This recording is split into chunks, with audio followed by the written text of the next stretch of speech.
bonsoir à tous, soyez les bienvenus dans ce 19h à la une de ce mercredi 29 juin. Alors que les touristes devraient faire leur arrivée à Mayotte en cette période de vacances scolaires, une convention de soutien au secteur a été signée aujourd'hui.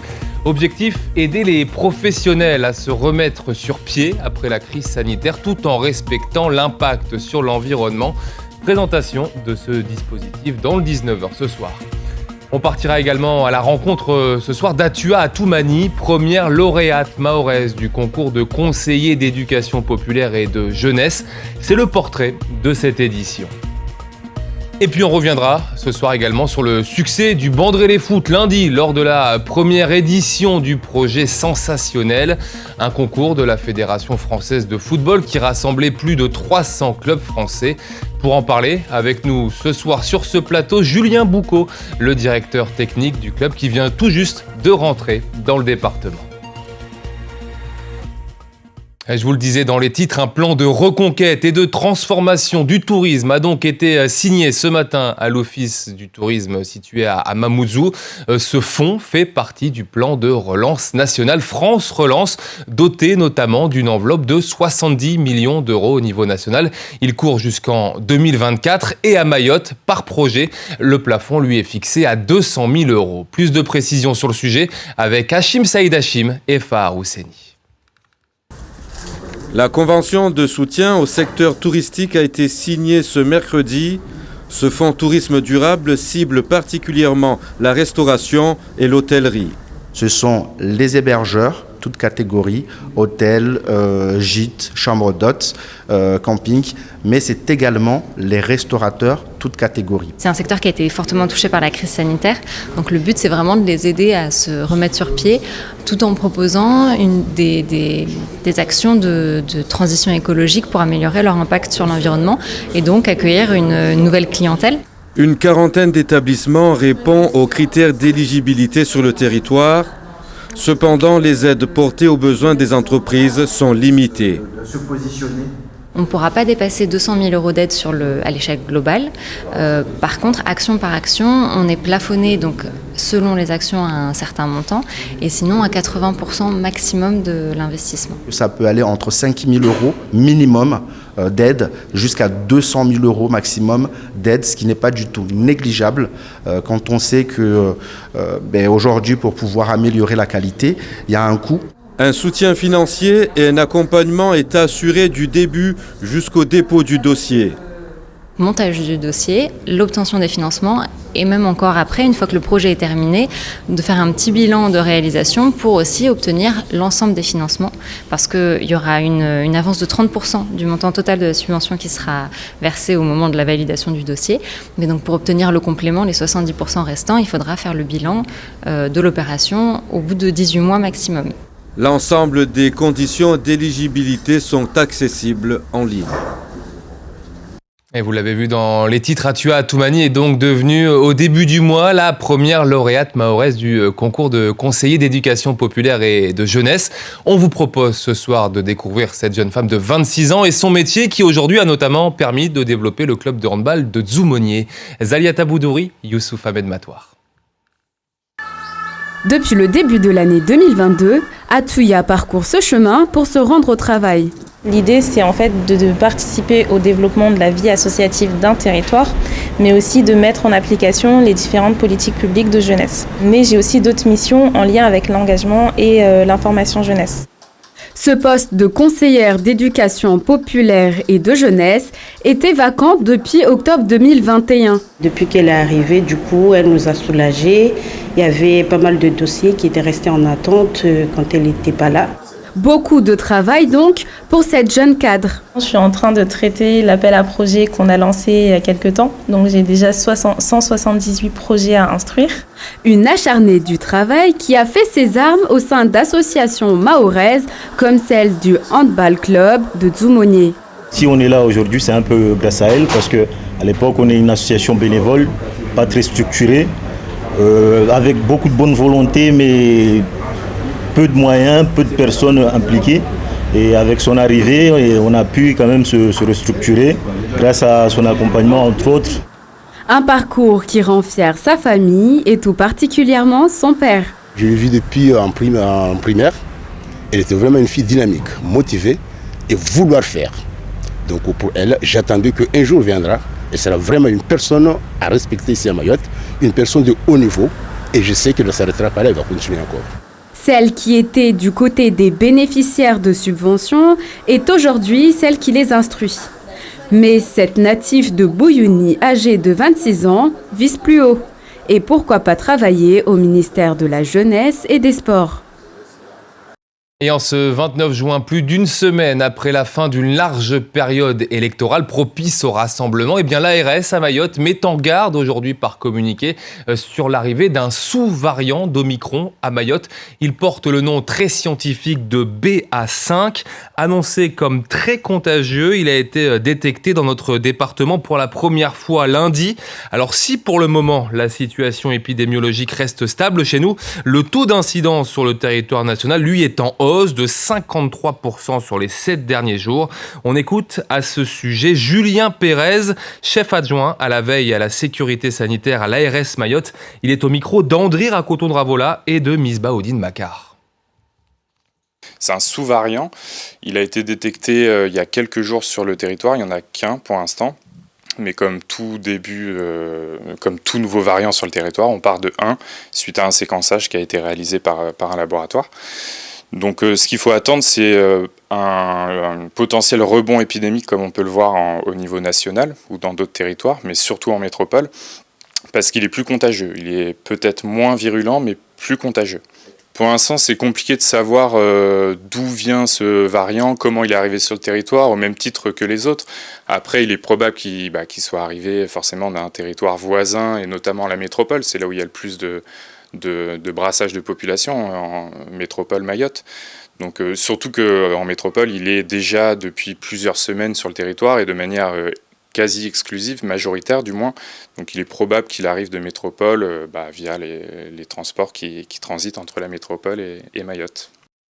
Et d'ailleurs, pour y faire face, le masque, lui, pourrait redevenir obligatoire, notamment dans les transports. Il est, pour le moment, recommandé par le gouvernement. Le gouvernement qui, à l'Assemblée nationale, pourrait rapidement amener la réforme du pouvoir d'achat avec, dans les débats, la suppression de la redevance audiovisuelle.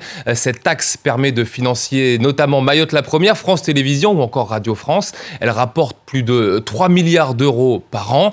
Emmanuel Macron s'est engagé à compenser sur le budget de l'État, mais les salariés, dont ceux de Mayotte la Première, inquiets de dépendre du bon vouloir de l'exécutif, s'étaient massivement mobilisés hier lors d'une journée de grève nationale. Une grève massivement suivie et une manifestation à l'appel de l'ensemble des syndicats de l'audiovisuel public contre le projet de suppression de la redevance. Une menace, selon ces centaines de salariés de différents médias publics. Le gouvernement aujourd'hui n'a présenté aucune piste concrète pour compenser la suppression de la redevance. Il a dit oui, on va compenser, mais il n'a pas du tout dit comment. Il a dit que ça sera pris dans le budget de l'État. Alors le budget de l'État, c'est les profs, c'est les hôpitaux, c'est les policiers. On ne pense pas qu'à nous, on pense globalement à France Télé, à Radio France, tous les médias publics. Le principe même de médias publics, dans une démocratie moderne, on en a besoin. Et on ne peut pas lâcher ça d'un coup pour le prétexte du pouvoir d'achat. Car c'est au nom du pouvoir d'achat que le candidat Emmanuel Macron s'était engagé à supprimer la redevance. La mesure devrait figurer dans le projet de loi sur le pouvoir d'achat défendu par Aurore Berger, députée de la majorité. Il faut continuer à rendre du pouvoir d'achat aux Français et donc il faut continuer à baisser la pression fiscale sur les Français. On l'a fait avec l'impôt sur le revenu, la taxe d'habitation, on le fait avec la redevance. La redevance est intimement liée en France à l'existence de l'audiovisuel public.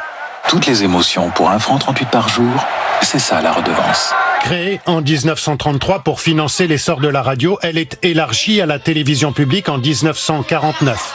Chaque foyer disposant d'un téléviseur y est aujourd'hui assujetti.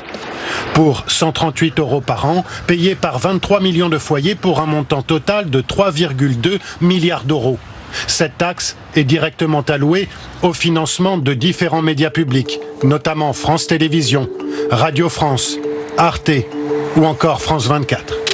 Elle permet le financement du cinéma, du documentaire, de la création en général, à l'image de l'Orchestre Philharmonique de Radio France et bien sûr de payer un service public de l'information. L'annonce de sa disparition a divisé les Français. faut faire vivre le service public qui ne vit pas forcément sur des publicités. On paye tout cher, l'essence, tout ce qui s'ensuit, donc le gaz, l'électricité. Donc je pense que personnellement, c'est une bonne chose. Comment financer l'audiovisuel public ? Le président de la République promet un budget équivalent à l'actuel prix dans les caisses de l'État. Une menace pour l'indépendance de l'information de service public, d'après Julia Cagé, professeure d'économie. Sans redevance, c'est-à-dire sans contribution affectée, il y a une menace sur l'indépendance parce que en l'occurrence, les présidentes de l'audiovisuel public se retrouvent finalement dans un rapport de domination par rapport au gouvernement en place, auprès duquel il faudrait qu'elles aillent renégocier chaque année un budget. Ces questions devraient être débattues au Parlement dans les prochaines semaines.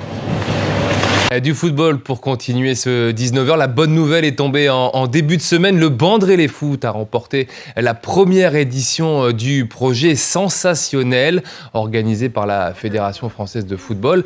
Près de 300 clubs ont participé à ce concours qui vise notamment à développer le foot féminin. Bandrélé, grand vainqueur, donc, est présent avec nous ce soir sur notre plateau puisqu'on est ravis de vous accueillir. Julien Boucaud, merci d'être avec nous. Vous venez tout juste d'atterrir tout à l'heure. Vous êtes le directeur technique du club.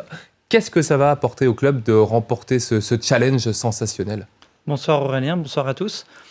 Pour nous, c'est une chose importante car ça va permettre de mettre en place un projet qu'on a présenté là-bas, c'est-à-dire faire évoluer notre école de football en une école de football féminine communale et inclusive. C'est-à-dire qu'aujourd'hui, on touche à peu près une centaine de filles du village de Bandrélé, beaucoup moins des 5 autres villages, et on ouvre cette porte, c'est-à-dire on ouvre l'accès au football féminin aux filles de Dapani, aux filles de Msamoudou, aux filles de Bambo, d'Amouro, de Nyambadao, pour qu'elles se sentent concernées et qu'elles portent le maillot non pas d'un village, mais elles portent le maillot d'une commune, ce qui pourra peut-être aussi freiner les violences intervillages par la suite. Parce qu'aujourd'hui, vous avez combien de licenciés à Bandrélé ? On a 109 licenciés. Toutes des jeunes filles ? On a 6 ou 7 qui viennent des villages autres de notre commune. Alors, c'est pas la première fois, parce que vous étiez à Clairefontaine avec vos filles en octobre dernier, notamment avec l'équipe de France féminine de football. Vous êtes connue là-bas. Laura Georges, l'ancienne internationale, le disait d'ailleurs dans sa prise de parole.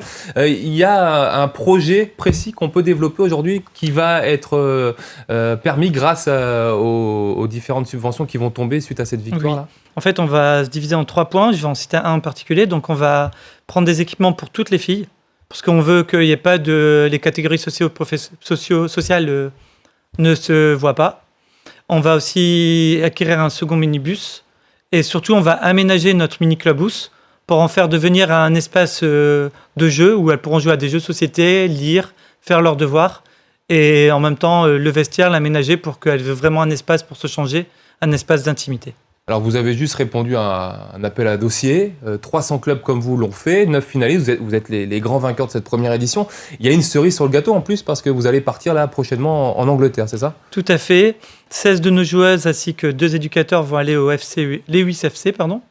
C'est un club très important dans le monde parce que c'est le premier club qui a décidé d'aligner ses salaires féminins et les salaires masculins. C'est un club qui est très reconnu.